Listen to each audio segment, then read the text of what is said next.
చూడండి.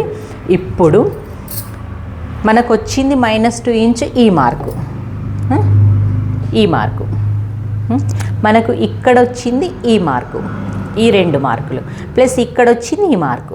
ఫస్ట్ ఈ మార్కుని బేస్ చేసుకొని ఈ మార్క్ బేస్ చేసుకొని మనకి ఈ కరువు స్కేల్ చాలా ఉపయోగపడుతుందండి. నేను ఈ వీడియోలో లింక్ పెడతాను కరువు స్కేల్ గురించి. ఈ కరువు స్కేల్ తోటి మనం ఇలాగా ఇక్కడ వచ్చిన ప్లేస్ ఇలా స్ట్రేట్గా పెట్టేసుకొని ఈ కరువు స్కేల్ను ఇలా అడ్జస్ట్ చేస్తూ ఇక్కడ టచ్ అయ్యే వరకు ఇక్కడ టచ్ అయ్యే వరకు ఇలా అడ్జస్ట్ చేస్తూ కరువు తిప్పండి.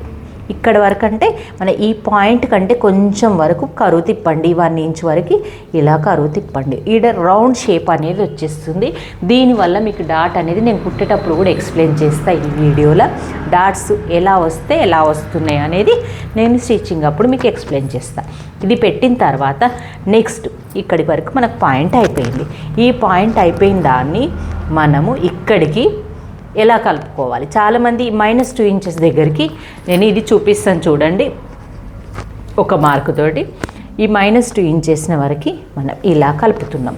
ఇలా కలిపే వరకు ఏమైంది, సైడ్ కుట్ల దగ్గర మనం -2 ఇంచ్ దగ్గరికి ఇంకా కొంచెం కిందికి దిగింది. ఈ చిన్నగా దిగింది చిన్నగా దిగితే ప్రాబ్లం కాదేమో అనుకుంటారు.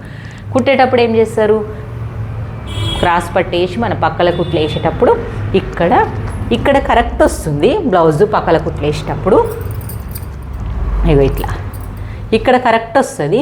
ఇక్కడికి వచ్చేసరికి పెద్దగా వస్తుంది, ఇక్కడ కరెక్ట్ వస్తుంది, ఇలా వచ్చేస్తుంది. మళ్ళీ మీదకి వచ్చేసరికి ఈ చంక భాగంలో ఇక్కడ కరెక్ట్ ఉంటుంది, వీడి చూసేసరికి మీదికి అయిపోతుంది. ఇలా రాకుండా ఉండడానికి ఇక్కడ ఫస్ట్ ఈ పాయింట్ను ఒక 2 పాయింట్స్ మీదికి వేసుకొని స్కేల్ తోటి ఫస్ట్ ఈ పాయింట్ దీనికి కలుపుకోండి.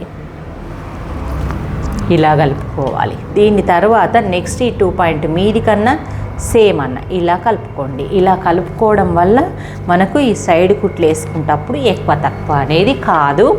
ఎంత క్లియర్గా చెప్పినో చూడండి. మీకు ఒక వీడియోలోనే మీకు 2-3 వీడియోలు చూస్తే మీరు ముందు భాగం అయితే పర్ఫెక్ట్గా కట్ చేసుకోవచ్చు. చాలామందికి తెలియంది ఏంటంటే షేప్ పాయింట్ నెక్ పెట్టడం, ఇక్కడ డ్రా చేయడము. ఇది క్లియర్గా చెప్పాను. ఇప్పుడు ఈ వీడియో చూసిన వాళ్ళైతే ఒక లైక్ ఇవ్వండి, లైక్ చేసి కామెంట్ చేసి షేర్ చేయండి. ప్లస్ మళ్ళీ మన ఛానల్ని కొత్తగా చూసే వాళ్ళైతే సబ్స్క్రైబ్ చేయండి. ఓకే, నెక్స్ట్ వచ్చేసి మనం ఈ డాట్లు ఎట్లా పెట్టుకోవాలనేది నేను నెక్స్ట్ చెప్తాను ఇంకా.